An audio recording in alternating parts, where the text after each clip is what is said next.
একসময় একটা পুরানো ছাগল ছিল, তার 7টি বাচ্চা ছিল। তিনি তাদের যতটা ভালোবাসতেন ঠিক তেমনি একজন মা তার সন্তানদেরও ভালোবাসেন। সে বনে যাচ্ছিল, দুপুরের খাবারের জন্য গুল্ম এবং ডাল নিয়ে আসছিল। তিনি তার সমস্ত বাচ্চাদের ডেকেছিলেন এবং দুষ্ট নেকড়ে থেকে ভয় পাওয়ার জন্য তাদের সতর্ক করেছিলেন। সে প্রায়শই ভান করে, তবে আপনি তাৎক্ষণিকভাবে তার অভদ্র কণ্ঠ এবং কালো পাঞ্জা দিয়ে তাকে চিনতে পারবেন। বাচ্চারা সমস্ত কিছু বোঝে এবং তাদের মাকে আশ্বাস দেয় যে তারা খুব যত্নবান হবে। পুরানো ছাগল শান্তভাবে রওনা। অল্প সময় কেটে গেল, হঠাৎ কেউ দরজায় কড়া নাড়ল এবং একটি অভদ্র কণ্ঠে চিৎকার করল যে বাচ্চাদের তাৎক্ষণিকভাবে এটি খোলার উচিত, কিন্তু রুক্ষ স্বর থেকে বাচ্চারা বুঝতে পেরেছিল যে এটি একটি নেকড়ে। তারা জবাব দিয়েছিল যে এটি মায়ের কণ্ঠ নয়, তার কণ্ঠটি সদয় এবং সরু ছিল এবং এই কণ্ঠটি অত্যন্ত অভদ্র, যার অর্থ এটি একটি নেকড়ে। তারপরে নেকড়ে বণিকের কাছে গেল এবং নিজেকে এক বিশাল টুকরো চক কিনে দিল। তিনি তা খেয়েছিলেন এবং তার কণ্ঠ পাতলা হয়ে গেছে। তিনি বাড়ি ফিরে এলেন, দরজা কুপোকাত এবং একটি পাতলা স্বরে কিডস জিজ্ঞাসাটি ওপেন করলেন। নেকড়ে জানালার পা রেখেছিল এবং অপেক্ষা করে। বাচ্চারা তাকে দেখে এবং উত্তর দিয়েছিল যে মায়ের পাঞ্জা কালো নয়, সাদা ছিল, যার অর্থ এটি একটি নেকড়ে। অতঃপর নেকড়ে দৌড়ে বেকারির কাছে গেল এবং তাকে কিছুটা আটা দিতে বলল। নেকড়ে তার পাটাকে আটা দিয়ে অভিষেক করল। ভিলেন তৃতীয়বারের মতো দরজার কাছে এসে তার সাদা পাটি জানালায় রেখে নক করলেন। তারা বাচ্চাদের দেখেছিল যে পাটি সাদা ছিল এবং তারা ভেবেছিল যে এটি তাদের মা। তারা দরজা খুলল, কিন্তু তাদের সামনে একটি নেকড়ে ছিল। তারা ভীত হয়ে সমস্ত দিক থেকে ছড়িয়ে ছিটিয়ে শুরু করলো। একটি বাচ্চা টেবিলের নিচে ঝাঁপিয়ে পড়েছিল, অন্যটি বিছানায়, তৃতীয় চুলার উপরে, চতুর্থটি রান্নাঘরে, পঞ্চমটি পায়খানাতে, ষষ্ঠটি ডুবির নিচে এবং দাদুর ঘড়িতে সপ্তম লুকিয়ে আছে। কিন্তু নেকড়ে সব খুঁজে পেয়েছিল, তার চোয়াল খুলেছিল এবং একে একে গ্রাস করেছিল। কেবলমাত্র একটি জিনিস তিনি খুঁজে পেলেন না, সবচেয়ে কনিষ্ঠ, যিনি ঘড়ির মধ্যে লুকিয়েছিলেন। তার ভরাট খেয়ে নেকড়ে চলে গেল। সে গাছের নিচে সবুজ ঘাড়ে প্রসারিত হয়ে ঘুমিয়ে পড়ল। শীঘ্রই বন থেকে একটি পুরানো ছাগল বাড়িতে এল। ওখানে কি দেখেছিল? দরজা প্রশস্ত ছিল। টেবিল, চেয়ার, বেঞ্চগুলি উল্টে দেওয়া হয়েছিল, ওয়াশবেসিনটি ভেঙে দেওয়া হয়েছিল, বালিশ এবং কম্বল বিছানা থেকে ফেলে দেওয়া হয়েছিল। তিনি তার বাচ্চাদের সন্ধান করতে শুরু করলেন, কিন্তু সে কোথাও খুঁজে পেল না। আমি তাদের নামে ডেকেছিলাম, কিন্তু কেউ উত্তর দেয়নি। তিনি ঘড়ির কাঁটা পর্যন্ত উঠেছিলেন এবং এর প্রতিক্রিয়ায় কনিষ্ঠ বাচ্চাটির একটি পাতলা স্বর ছিল। তিনি তাকে সেখানে থেকে নিয়ে গিয়েছিলেন এবং তিনি বলেছিলেন যে একটি নেকড়ে এসে সবাইকে খেয়ে ফেলল। ছাগলটি কিভাবে তার দরিদ্র বাচ্চাদের জন্য কাঁদল। অবশেষে সে বাসা থেকে চলে গেল এবং সবচেয়ে কনিষ্ঠ ছাগল তার পেছনে ছুটল। তিনি ঘাড়ে ঘাটে এসে দেখলেন একটি নেকড়ে গাছের কাছে শুয়ে শুয়েছিল, যাতে ডাল কাঁপছে।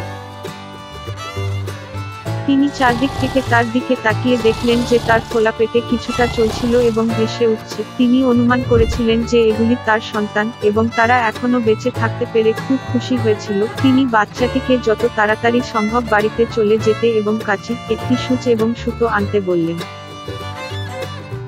এরপরে ছাগলটি নেকড়েদের পেট কাঁচি দিয়ে কাটল এবং সেখানে থেকে একটি বাচ্চা তার মাথা আটকে গেল এবং তারপরে অন্যরা লাফিয়ে উঠল। 6টি, এবং তাদের সাথে খারাপ কিছু ঘটেনি। কি আনন্দ ছিল! তারা মাকে জড়িয়ে ধরে লাফিয়ে লাফিয়ে নাচতে লাগলো।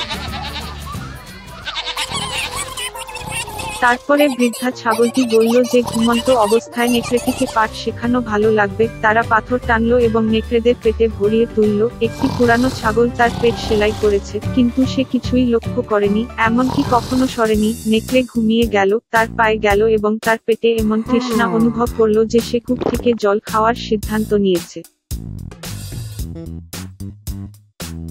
তিনি সবেমাত্র কূপের নিকটে গেলেন, জলের দিকে নেমে গেলেন এবং ভারী পাথর তাকে কূপের নিচে টেনে আনল। 7টি বাচ্চা এটি দেখে এবং তাদের মায়ের সাথে আনন্দে নাচতে শুরু করে। এভাবেই তারা দুষ্ট নেকড়েকে একটি পাঠ শিখিয়েছিল। একসময় একটা মেয়ে ছিল এবং তার এত সুন্দর এবং লম্বা চুল ছিল যে তাকে যে প্রত্যেকে দেখেছিল তারা তাদের চোখ বন্ধ করতে পারে না। স্ট্র্যান্ডগুলি এত হালকা ছিল, কেবল সোনালি, অতএব তারা তাকে গোল্ডিলক্স বলে। তার সমস্ত সৌন্দর্যের জন্য তিনি খুব দুষ্টু ছোট মেয়ে ছিলেন। মা তাকে সর্বদা উঠোনে হাঁটার অনুমতি দিতেন, তবে তাদের বাড়ির পিছনে বনের দিকে না যাওয়ার নির্দেশ দেন। অর্ডার্ড গোল্ডিলক্স সেই বনে কি আছে তা জানতে খুব আগ্রহী ছিলেন, আর তাই মা না দেখতে পেয়ে তিনি কোনোরকমে বাসা থেকে বনে চলে যান। লেফট মেয়েটি অনেকক্ষণ বনে হাঁটলো, হয় তিনি বেরি খুঁজে পান, তারপরে একটি সুন্দর ফুলের দিকে তাকান, তারপরে পাখিরা কিভাবে গান করে তা শোনেন, তাই সে বনে হারিয়ে গেল এবং হঠাৎ একটি ক্লিয়ারিং এসে একটি অস্বাভাবিক বাড়ি দেখতে পেল। গোল্ডিলক্স নিঃশব্দে তার কাছে এসেছিল। আমি ঘুরেছিলাম কিন্তু কাউকে দেখতে পেলাম না। তিনি দরজায় কড়া নাড়লেন কিন্তু কেউ উত্তর দিল না। তারপরে তিনি আরো শক্তভাবে নক করলেন এবং দরজাটি নিজেই খুলল। গোল্ডিলক্স সাবধানে প্রবেশ করল। তিনটি ভালুক সেই বাড়িতে থাকত। একটি ভালুক বাবা ছিল, বড় এবং নোংরা, অন্যটি ছিল মাদার ভাল্লুক, এটা আরো ছোট ছিল, তৃতীয়টি ছিল একটি ভালুক। ভালুকগুলি বাড়িতে ছিল না কারণ তারা জঙ্গলে বেড়াতে গিয়েছিল। মেয়েটি ঘরে ঢুকলো এবং টেবিলের উপর তিনটি বাটি পরীর মুখ দেখল। প্রথম বাটি সবচেয়ে বড়, বাবা ভালুক ছিল। দ্বিতীয় বাটিটি ছোটটি ছিল মাদার ভাল্লুক এবং তৃতীয়টি সবচেয়ে ছোট ছিল ভালুকের বাচ্চা। প্রতিটি বাটিতে কাছাকাছি একটি চামচ রাখুন, বড়, মাঝারি এবং ছোট। গোল্ডিলক্স এত ক্ষুধার্ত ছিল যে সে প্রথমে একটি বড় বাটি থেকে খেতে চেয়েছিল। তিনি সবচেয়ে বড় চামচ নিয়েছিলেন, পরিচটি নিয়েছিলেন, স্বাদ পেয়েছিলেন, তবে দরিদ্রটি খুব গরম ছিল। তারপরে সে একটি মাঝারি চামচ নিয়েছে, পরিচটি নিয়েছে, স্বাদ পেয়েছে, তবে দরিদ্রটি খুব শীতল ছিল। অবশেষে সে একটি ছোট চামচ নিয়ে ছোট বাটি থেকে দুইটি স্বাদ গ্রহণ করলো। এই পরিচ গরম বা ঠান্ডা ছিল না, ঠিক ঠিক। আর গোল্ডিলক্স ছোট্ট বাটি থেকে সমস্ত দই খেয়ে ফেললো। খাওয়ার পরে মেয়েটি বসতে চেয়েছিল এবং চুলার কাছে তিনটি চেয়ার দেখতে পেল, একটি বড়, আরেকটি ছোট এবং তৃতীয়টি খুব ছোট। একটি ছোট বালিশ দিয়ে প্রথমত তিনি বৃহত্তম চেয়ারে ওঠার চেষ্টা করেছিলেন কিন্তু পারেননি। তারপরে মেয়েটি মাঝখানে চেয়ারে বসার চেষ্টা করেছিল, তবে এটি খুব শক্ত এবং অস্বস্তিকর ছিল। অবশেষে তিনি সবচেয়ে ছোট চেয়ারে বসলেন এবং এটি তার পক্ষে ঠিক ছিল। গোল্ডিলক্স চেয়ারটি এত পছন্দ করেছিল যে সে তার উপর দুলতে শুরু করে। চেয়ারটি কেটে গেল, ভেঙে পড়ল এবং সে মেঝেতে পড়ে গেল। মেয়েটি উঠে অন্য ঘরে গেল। তিনটি বিছানা ছিল, বড়, মাঝারি এবং ছোট। প্রথমত গোল্ডিলক্স প্রথম বিছানার উপরে উঠেছিল, তবে এটি খুব উচ্চ এবং শক্ত ছিল। আমি মাঝখানে শুয়ে পড়লাম, এটি খুব প্রশস্ত এবং নরম ছিল। মেয়েটি তৃতীয় বৃহত্তম বিছানায় শুয়েছিল, তিনি তার জন্য ঠিক ছিল।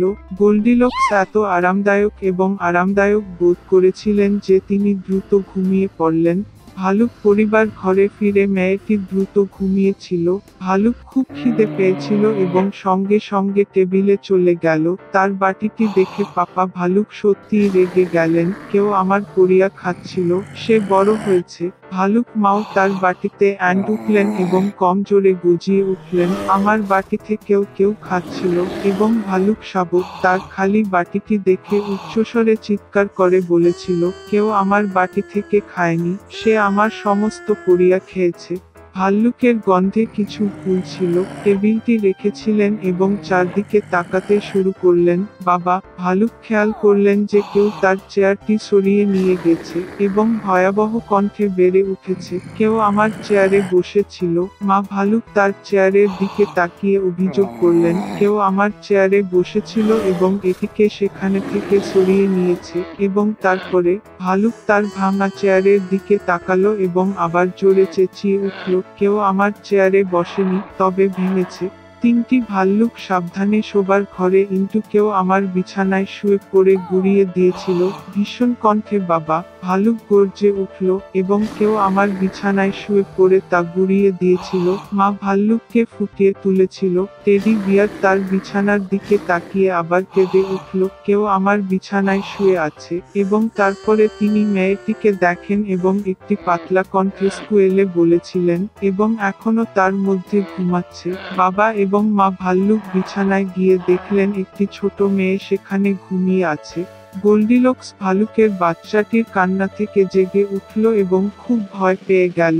তার সামনে 3টি ভাল্লুক ছিল। তিনি তাৎক্ষণিকভাবে বাসা থেকে ঝাঁপিয়ে পড়লেন এবং পিছন ফিরে না তাকিয়ে তার চোখ যেখানেই ছুটে গেলেন। মেয়েটি দীর্ঘকাল দৌড়েছিল, খুব ক্লান্ত ছিল এবং তারপরে সে তার মাকে দেখেছিল যে বনে তার নিখোঁজ মেয়েটির সন্ধান করছে।